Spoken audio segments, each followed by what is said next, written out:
No início do século XX, nasce em Portugal um dos compositores mais relevantes para o desenvolvimento da música contemporânea no nosso país. Fernando Lopes Graça nasce a 17 de dezembro de 1906 em Tomar, e não é apenas uma referência na área de composição musical, pois desempenhou também vários papéis, como pianista, musicólogo, maestro, escritor, investigador, crítico de arte, opositor do regime da época e professor. Fernando Lopes Graça foi o primeiro da sua família a seguir uma carreira profissional na área da música. Apesar disso, o seu pai, Silvério Lopes da Graça, que era hoteleiro, chegou a tocar viola francesa na Tuna Comercial Industrial Tomarense. Já a sua mãe, Emília da Conceição, e os seus irmãos, José e Alberto Lopes da Graça, não tiveram qualquer conexão com a música. Num documentário realizado pela RTP sobre Fernando Lopes Graça, o próprio compositor conta que uma das primeiras vezes a ouvir a rádio foi no Café Paraíso, onde se encontrava a tocar uma emissora francesa a peça La Mer de Debussy, um compositor que irá mais tarde influenciar alguma das obras de Lopes Graça. Segundo o livro Disto e Daquilo, escrito pelo próprio Lopes Graça, este explorou as suas competências musicais pela primeira vez aos 11 anos. Seu pai tinha acabado de adquirir o Hotel Napão, possuía um velho piano, onde este tentou reproduzir algumas melodias que tinha ouvido na rua, tocando-as apenas de ouvido. Estas melodias passam por melodias como Margarida vai ao fonte e O Sol Meu. A música foi para mim um puro acaso, um acidente, uma brincadeira aí dos meus 11 anos. A coisa passou-se da maneira que segue. Quando meu pai tomou de espaço o Hotel do Pedrinho Duarte, havia entre os trastes que mobiliavam a casa um velho piano. Um piano de uma marca a modos pré-históricos. Vai daí que começa a bater o marfim, que não era marfim, mas sim celuloide. Isto é claro, por mera curiosidade e desfatio, tal como poderia ter começado a fazer ciclismo se, em vez do piano, tivesse topado numa bicicleta. E tudo de ouvido. A coisa devia parecer extraordinária à minha família, na qual não existia tradição nem ambiente musical de espécie alguma.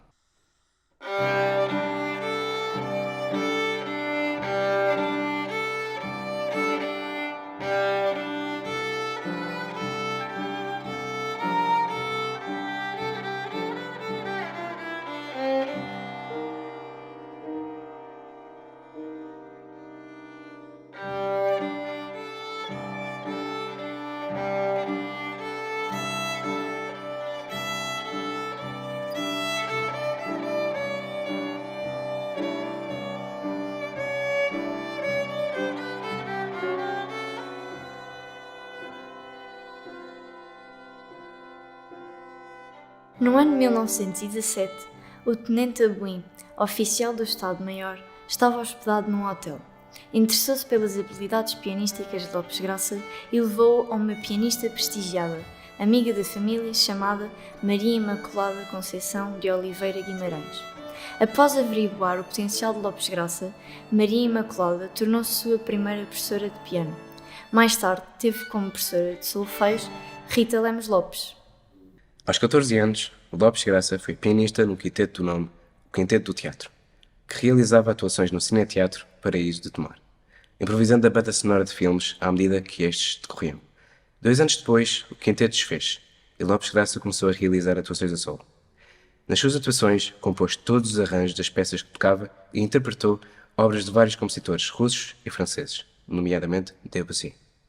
Tomar foi a cidade sobre a qual escreveu inúmeras músicas e que, segundo ele, lhe transmitia um ambiente bastante musical.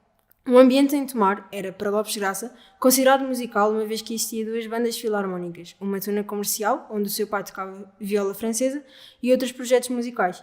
Foi nesta mesma cidade que o compositor teve o seu primeiro contacto com obras de Beethoven, que o fascinaram por ser algo diferente daquilo que estava habituado. Em 1923, com 17 anos, Fernando Lopes Graça mudou-se para a casa de uma tia do lado paterno, em Lisboa, de nome Sofia da Graça. Um ano depois, inscreveu-se no curso complementar de Letras do Liceu Passos Manuel, em Lisboa. Na altura, o curso complementar era o que nós chamamos hoje de ensino secundário, no que, contudo, tinha apenas a duração de 2 anos. O nosso ensino básico era denominado pelo curso geral. Mas voltamos a Lopes Graça. Este seguiu em simultâneo os seus estudos musicais, matriculando-se então no Conservatório Nacional de Música de Lisboa. Nesta etapa académica, Fernando Lopes Graça teve disciplinas como piano, com o professor Adriano Mereia, composição, com o professor Tomás Borba, onde acabou com a nota máxima, ciências musicais, com o professor Luís de Freitas Branco e virtuosismo, com o professor Viana da Mota. As suas primeiras apresentações, em Lisboa, foram com alguns dos seus colegas do conservatório.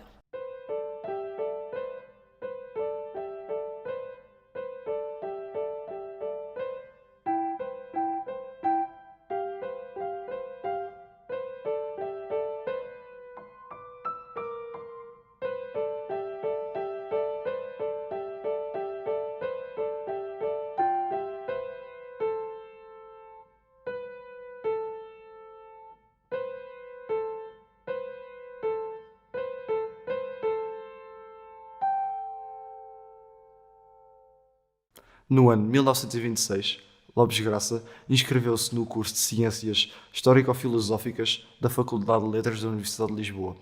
Porém, o mesmo afirmou não ter aprendido muito, apenas algumas obrigações de uma cidadania consciente.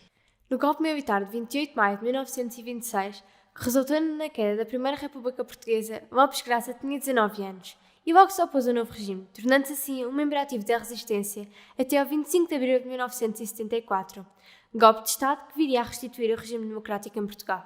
Para além de ter sido um excelente compositor, musicólogo, maestro e escritor, Lopes Graça foi uma figura muito importante para a luta para uma sociedade justa e livre, empenhando-se sempre nas suas responsabilidades políticas.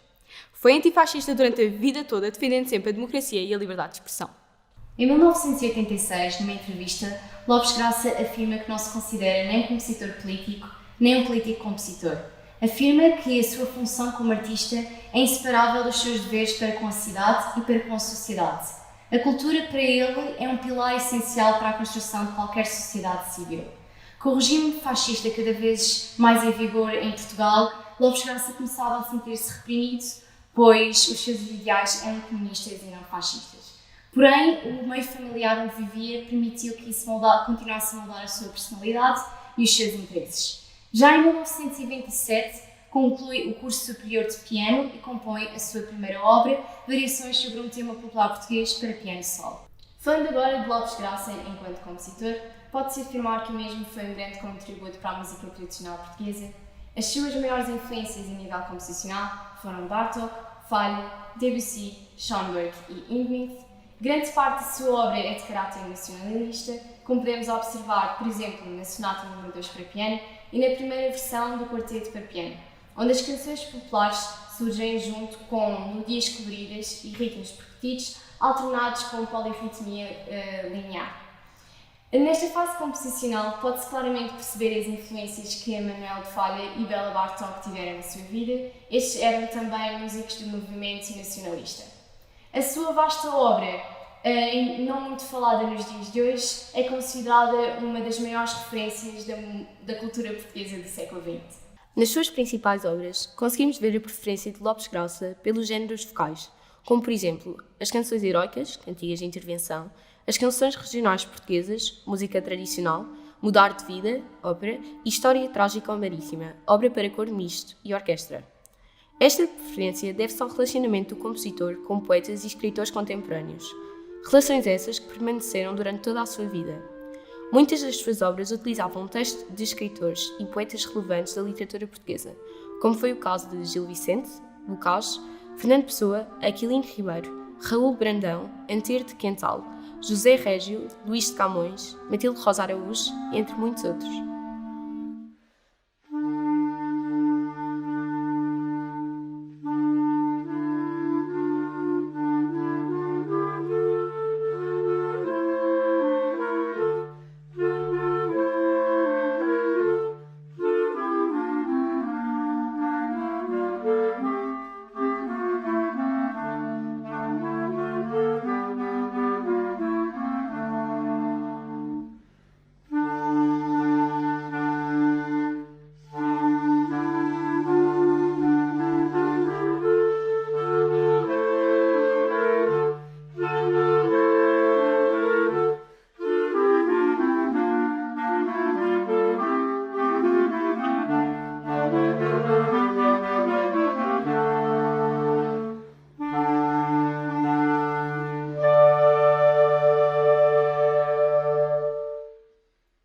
Em 1928, Fernando Lopes Graça iniciou o curso de Letras na Universidade de Lisboa.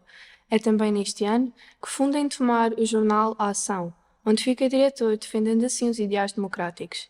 É neste ano que tem as suas primeiras apresentações públicas como compositor, e apesar de não ser certo, há fontes que indicam que as obras desta apresentação passaram pela primeira anteriana, pelas variações sobre um tema popular português e pelo prelúdio, canção e dança. Um ano mais tarde, em 1929, Lopes Graça e Pedro Prado fundam a revista Música, onde o compositor publica os seus primeiros artigos de ensaios musicais. Já com 23 anos, ingressa ainda como pianista na Orquestra do Cinema Central de Lisboa, onde fez acompanhamento de filmes mudos. Em 1931, abandona a Faculdade de Letras de Lisboa como um protesto contra certas medidas opressoras tomadas pelo Conselho Escolar durante uma greve académica. Termina também nesse ano com a mais elevadíssima classificação, o curso superior de composição no Conservatório. Em outubro de 1931, Lopes Graça candidata-se à vaga de professor de piano e solfejo no Conservatório Nacional de Música de Lisboa. O compositor português obtém a vaga e, no dia em que recebe a notícia, é preso pela primeira vez pela Polícia Política, PIDE, e encaminhado para a prisão de Aljube. É assim impedido de exercer este cargo pelo Ministério de Educação Nacional em qualquer estabelecimento de ensino oficial. Esta perseguição resulta num processo de suspeita comunista e é assim desterrado para Alpiarça, onde fica sob residência vigiada entre 21 de janeiro e 12 de maio de 1932. Em setembro de 1932, este exerceu o cargo de professor de piano, harmonia e solfejo na Academia de Música de Coimbra. Nesse mesmo ano, inscreveu-se na Faculdade de Letras da Universidade de Coimbra e instalou-se numa República de Estudantes de Tomar, mas não chega a concluir o curso. Entre o ano de 1932 e 1936, enquanto permaneceu em Coimbra, Lopes Graça conviveu e colaborou com o grupo da revista literária Presença. Desta parceria é promovido um evento em Lisboa, uma audição com canções do próprio Lopes Graça. Estas canções tiveram poemas de Fernando Pessoa, Afonso Arde, José Régio, Adolfo Casais Monteiro, Carlos Queiroz e outros. Este encontro teve lugar no Salão do Conservatório Nacional a 2 de fevereiro de 1936. Em 1934, com 28 anos, é-lhe oferecido uma bolsa de estudo para frequentar o curso de Musicologia em Paris. No entanto, é-lhe recusada a ordem de saída do país pela polícia política. Mas apesar do sucedido, Lopes Graça não desiste da ideia de estudar em Paris. É também nesse ano que Lopes Graça concluiu a sua primeira sonata para piano e dedica a Dona Elisa Batista de Sousa Pedroso, uma pianista e musicóloga da época. Esta iniciou a sua carreira de pianista bastante cedo, mas foi como patrocinadora e divulgadora musical que a sua atividade se destacou. O seu palacete em Lisboa foi o ponto de encontro de numerosos músicos, portugueses e estrangeiros de visita a Lisboa, nomeadamente Pedro de Freitas Branco, Lourenço Varela Cid, Nela Maísa, Helena Sai Costa, Armando José Fernandes, Coronel de Vasconcelos, Joli Braga Santos, Sílvia Pereira, entre outros. Neste mesmo ano e no ano precedente, em 1935, Lopes Graça executa, pela primeira vez em Portugal, obras para Hindemith e Schoenberg, escrevendo os primeiros ensaios em língua portuguesa sobre estes compositores. Durante os 4 anos que permaneceu em Coimbra, Lopes Graça foi detido 2 vezes. Em 1936, numa das suas detenções, é acusado de fazer parte da organização da Frente Popular. Num período de 2 semanas, Lopes Graça fica incomunicável nos calabouços da PSP em Coimbra, sendo mais tarde transferido a dia 25 de outubro para o Forte de Caxias em Lisboa. No ano seguinte, em 1937, é finalmente julgado pelo Tribunal Especial Militar de Lisboa, onde é condenado à suspensão dos seus direitos políticos durante 5 anos e à multa de 600 escudos, o equivalente a 3 euros na atualidade. Um mês depois de ter saído em liberdade do Forte de Caxias, com 31 anos, Fernando Lopes Graça consegue sair de Portugal. Mesmo antes da sua partida para Paris, num concerto em Lisboa, conhece Maria da Graça Amado da Cunha, jovem pianista e aluna de Francisco de Benoit. Foi o início de uma amizade que durou mais de 50 anos, tornando-se assim a sua intérprete preferida. Parte então para Paris por conta própria, onde se inscreve na Faculdade de Letras de Sorbonne.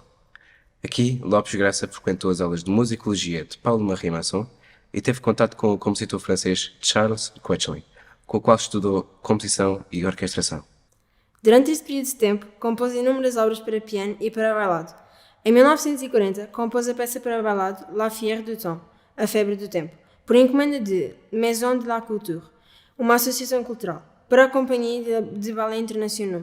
Foi neste bailado que Lopes Graça fez as suas primeiras harmonizações para voz e piano de canções tradicionais portuguesas.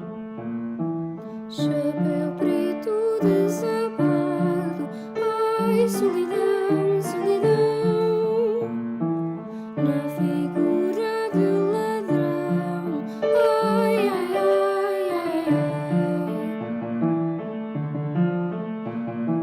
Já te tenho encontrado, ai solidão, solidão, a roubar-me o coração.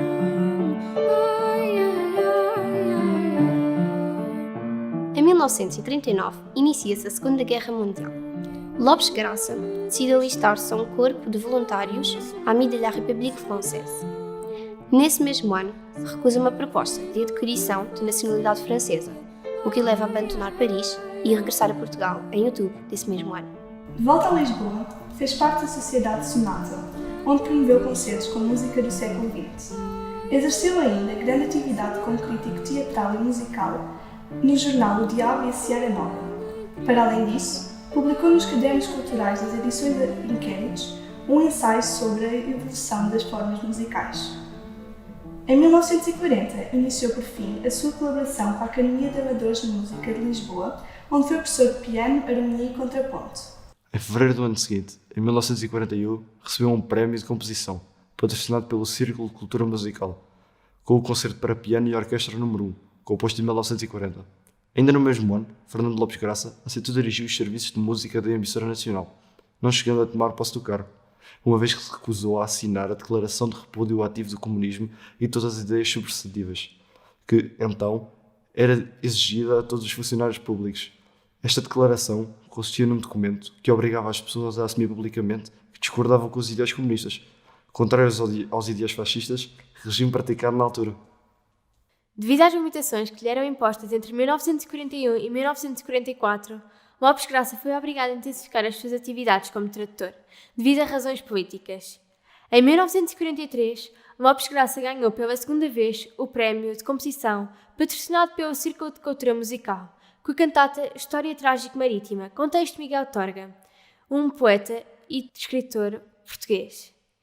No mesmo ano, participou nos famosos passeios no Tejo, reuniões de intelectuais comunistas que escapavam à vigilância política. Uma destas reuniões acabou por ser violentamente interrompida, sendo todas as outras canceladas. Já em 1945, Lopes Graça ajudou na fundação do Movimento da Unidade Democrática, movimento político que era contra o regime fascista da altura e que contava com 20 mil membros. Foi neste contexto que fundou o coro da Academia de Amadores de Música de Lisboa e que compôs as canções regionais portuguesas que representavam a liberdade, a paz e a união do povo português e as canções heroicas que representavam a oposição contra o regime fascista. O coro utilizou estas músicas contra a ditadura e isso acentuou a perseguição da Polícia de Vigilância e Defesa do Estado. Esta resistência fez com que o músico português tivesse várias represálias, tais como a anulação dos seus direitos de autor e do direito de ensino de professor particular, a proibição da utilização de obras suas por parte de orquestras nacionais e, por último, a obrigação de deixar o cargo de professor na Academia de Música de Amadores de Lisboa. O coro foi impedido de cantar algumas músicas, no entanto, estas continuavam a espalhar-se rapidamente por todo o país. Em 1945, ganha pela terceira vez o prémio de Círculo de Cultura Musical, com a obra orquestral Sinfonia para Orquestra. Também nesse mesmo ano assume o cargo de secretário da redação da editora Seara Nova. Um ano depois, em 1946, Seara Nova publica a compilação Marchas, Danças e Canções. Porém, a polícia política apreende o livro. No episódio caricato, Lopes Graça conta que, num concerto com obras suas e com letras de poetas da sua época, foi interrogado pelas letras que foram apresentadas pela PIDE. Depois das questões colocadas e de lhe terem sido pedidas para que entregasse as letras, Lopes Graça respondeu que não o poderia fazer porque não eram suas e caso eles quisessem recebê-las, teriam que pedir aos próprios poetas. Deste modo, os agentes da PIDE pediram ao Lopes Graça para lhes dizer quais é que eram os poetas que tinham escrito as letras. pedido ao qual o Lopes Graça disse que a sua memória não era muito boa e que, caso para este se recordar, teriam que cantar as músicas que pediam. Os agentes tentaram contornar a situação, mas o compositor português continuava a insistir e eles acabaram por desistir. Mesmo antes de se irem embora, fizeram questão de pedir para que este entregasse no dia seguinte e Lopes Graça respondeu que não o iria fazer.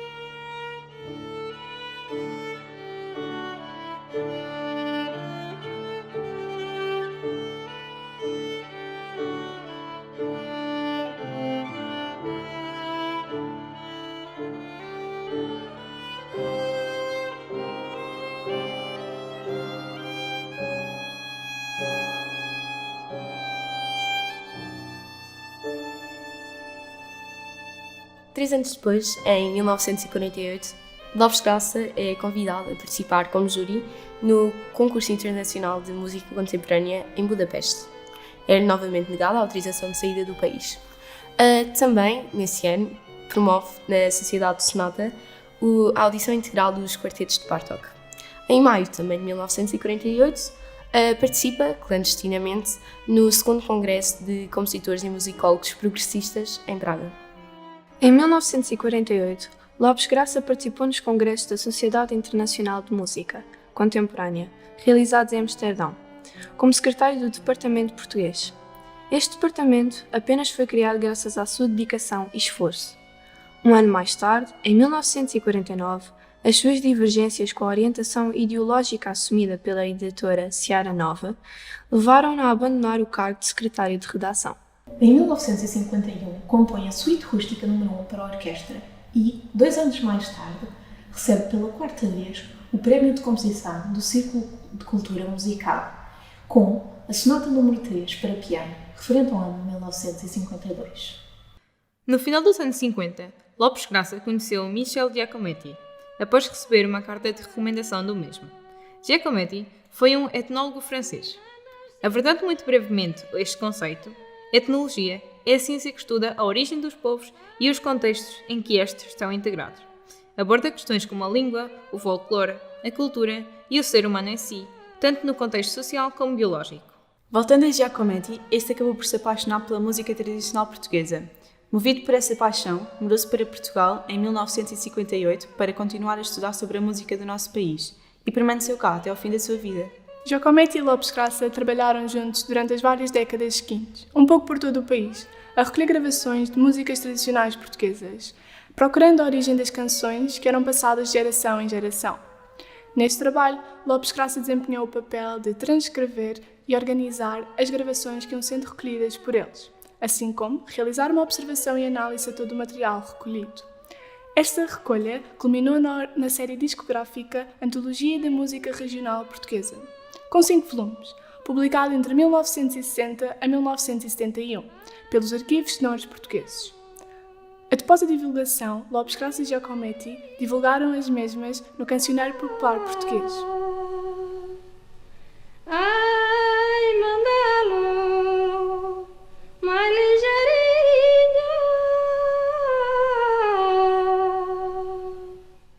Nestes projetos aparecem canções de casamento, de festa, de trabalho, entre outras.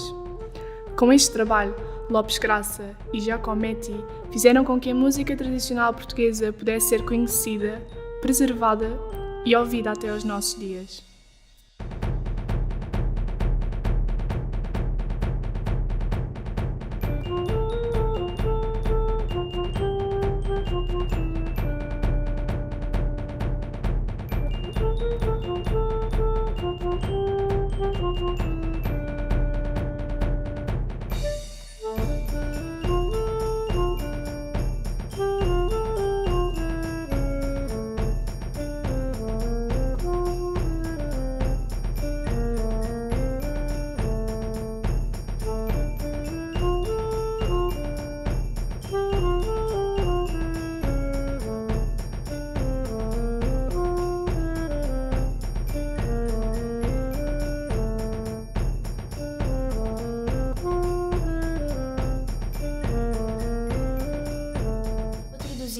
Partilhados por Lopes Graça foi a pintura.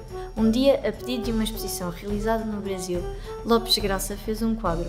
Embora tenha dito que não tinha experiência na área, Lopes Graça afirmava que sonhava com pinturas, paisagens e músicas.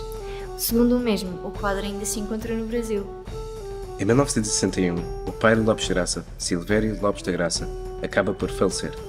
Este período foi muito difícil para o compositor, que atravessou uma crise pessoal muito grande, chegando mesmo a entrar em estados depressivos. É também neste ano que a escrita musical de Lopes Graça sofre algumas alterações.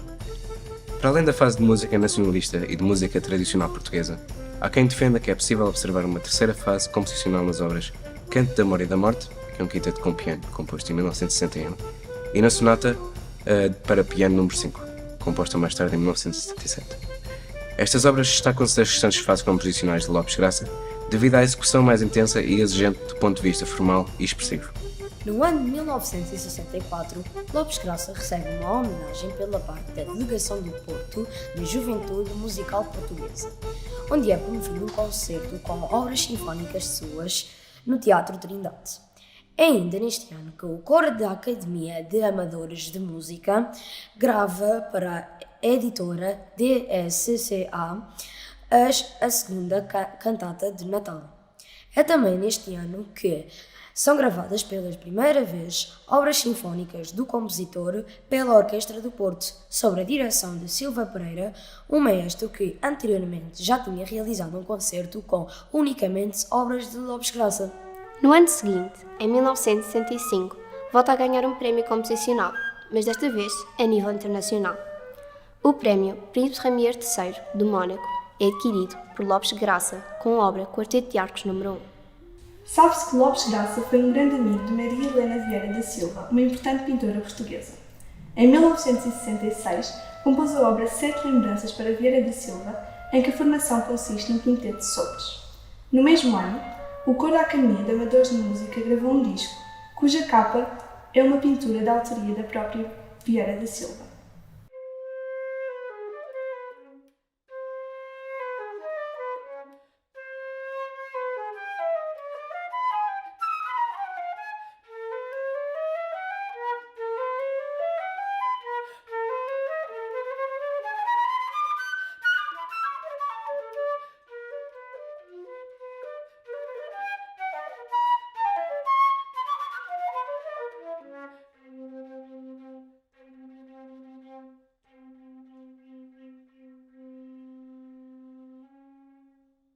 Ainda no ano de 1966, Fernando Lopes Graça compõe o concerto de câmara Col Violoncello Obrigado, dedicado a Miroslav Rostropovich, um dos maiores violoncelistas de todos os tempos. O concerto foi estreado no ano seguinte pela própria Rostropovich e pela Orquestra de Moscou. O convite enviado a Lopes Graça para que fosse assistir ao concerto de estreia foi interceptado pela PIDE, nunca tendo chegado ao mesmo. Durante os anos que seguiram, Lopes Graça foi júri de diversos concursos em diversos países, como por exemplo nos Estados Unidos da América. Em 1973, reassume o cargo de diretor artístico da Academia de Amadores de Música de Lisboa. No 25 de abril de 1974, um movimento das Forças Armadas revoltou-se e derrubou o regime que oprimiu o povo português durante 48 anos. Lopes Graça afirma ter vivido estes momentos de uma forma muito intensa. No dia 1 de maio, participou com o coro da Academia dos Amadores de Música num desfile de grande relevância e a 25 de maio, a Comissão Nacional de Apoio a Presos Políticos promoveu um concerto no Coliseu dos Recreios, onde foram ouvidas as suas canções heroicas, pela primeira vez em liberdade. Neste período de transição de regime, foi-lhe pedido pelo governo provisório que assumisse o cargo de presidente para a reforma do ensino musical, o qual Lopes Graça aceitou.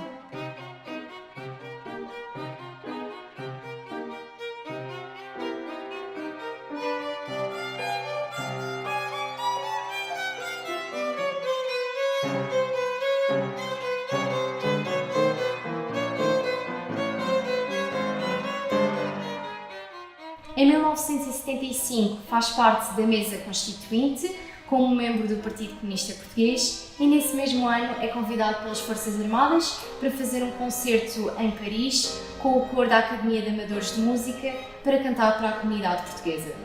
No ano seguinte, em 1976, foi candidato às primeiras eleições legislativas do Partido Comunista Português. Nesse mesmo ano, participou com o coro da Academia de Amadores de Música de Lisboa no primeiro Festival do Avante. Este evento consiste num festival gastronómico, desportivo, político, cultural, teatral e musical que tem a duração de 3 dias e é realizado pelo Partido Comunista Português. A realização anual deste evento ainda dura até aos dias de hoje. Nos anos seguintes fez concertos em vários países do mundo, nomeadamente Angola e a União Soviética, situada na atual Rússia. Tendo acabado de festejar os seus 70 anos, Lopes Graça recebeu uma encomenda pela parte da Secretaria do Estado da Cultura. O tema da obra ficou a cargo do compositor, que pôde escolher livremente. Assim, a 7 de janeiro de 1969, Lopes Graça acabou de compor Requiem pelas vítimas do fascismo, que foi estreado em 1981. Em 1980, foi premiado com grandes honras pelo então Presidente da República, o General Ramalho Yanes, com o grau de Grande Oficial da Ordem Militar de Santiago de Espada. Mas esta não foi a única condecoração que recebeu.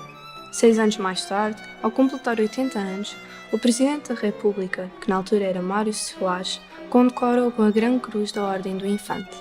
Entre 1993 e 1994, Fernando Lopes Graça compõe o que viria a ser a sua última obra, música vestida para os 80 anos de Álvaro Cunhal. Álvaro Cunhal, amigo de Lopes Graça, foi um político e escritor português que é reconhecido até hoje pela sua forte oposição ao regime do Estado Novo, como era Lopes Graça.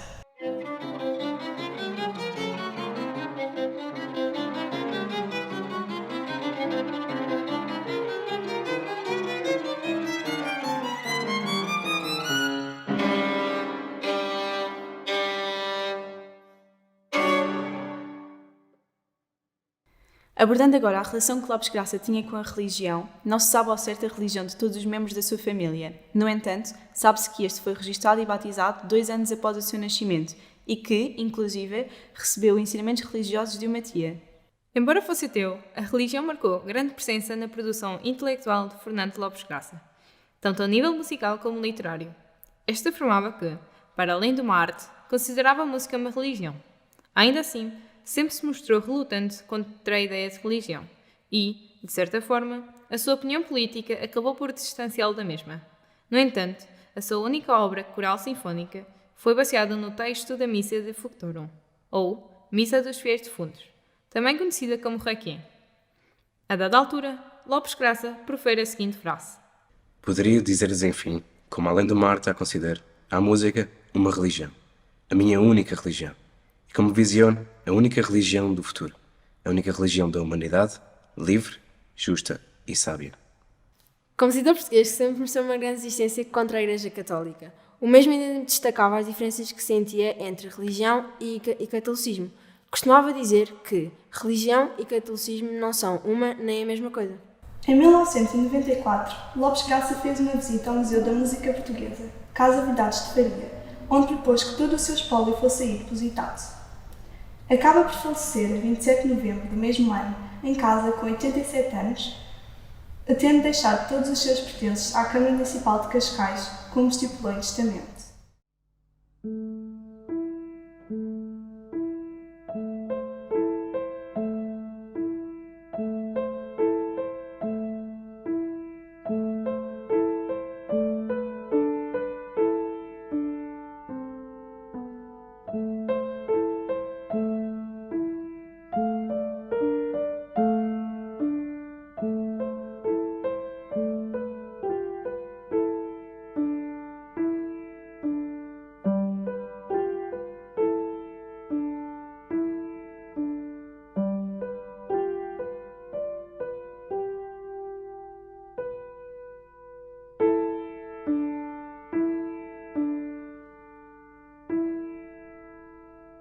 Depois de fazer uma viagem pela vida e obras de Fernando Lopes Graça, podemos perceber que foi uma pessoa com ambição e muita persistência nas suas decisões. Revisitamos a sua infância, onde começou a tocar piano através de uma brincadeira. Depois, passámos pelos seus anos académicos e continuámos a sua história, falando sobre a sua vida política e de todos os prémios e reconhecimentos que teve.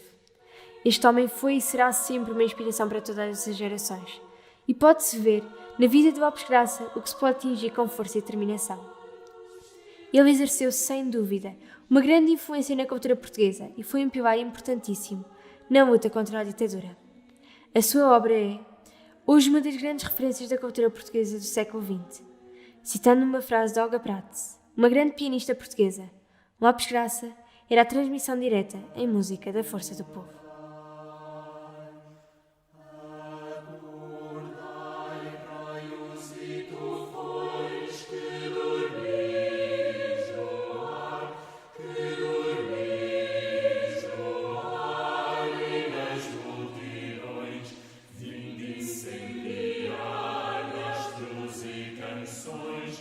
As pedras e o mar, o mundo e os corações.